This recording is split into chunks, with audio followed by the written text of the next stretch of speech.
In recent years, the debate over whether police funding should be reduced has become a highly controversial topic. But what does it really mean? And why is this debate so important? I know that politics, at the end of the day, unfortunately, is real simple, and it is about slogans. And defund the police is a great one for the Trump campaign. Well, I of course takes this as well. Wait, no, I'm going to talk. The phrase defunding the police has sparked strong emotions. Some see it as an opportunity to relocate funds towards social services that could prevent crime before it happens.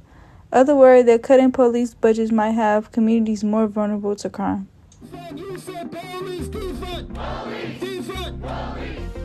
Far into the idea of saying we want to fund the police. Of course, defunding the police, some people are saying, some protesters want to abolish the police altogether. Some people say defunding the police just really means moving some resources into other areas like housing or mental health. My name is Cass, and my stance is to defund the police. I'm Kathy, and my stance is not to defund the police. 3 public budget hearings is set for tonight, and many may want to talk about the funding for the city's police department. This debate is shaping how communities across the U.S. think about public safety. The decision to reduce funding for police could affect everything from crime prevention to community trust in law enforcement.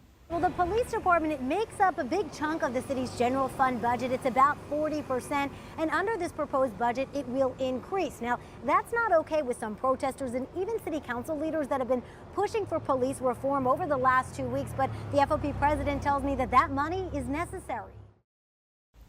Proponents of defunding the police argue that shifting funds towards social services such as education, mental health care, and housing can reduce crime by addressing its root causes. They believe this will help create safer, more equitable communities.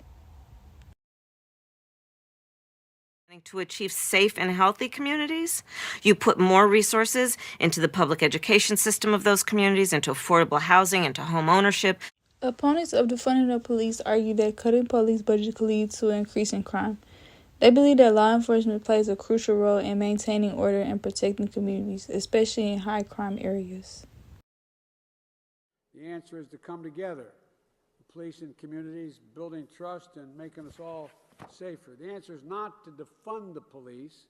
It's to give you the tools, the training, the funding to be partners, to be protectors, and community needs you. In Camden, New Jersey, a reimaging of the police force, including relocating funds towards community policing and social services, resulted in lower crime rates and better community police relations. Proponents argue this is proof that defunding can work.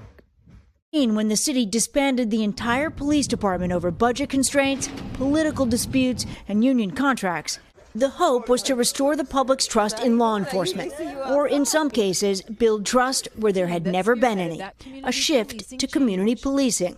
However, in cities like San Francisco, some argue that defunding the police has led to rising crime rates.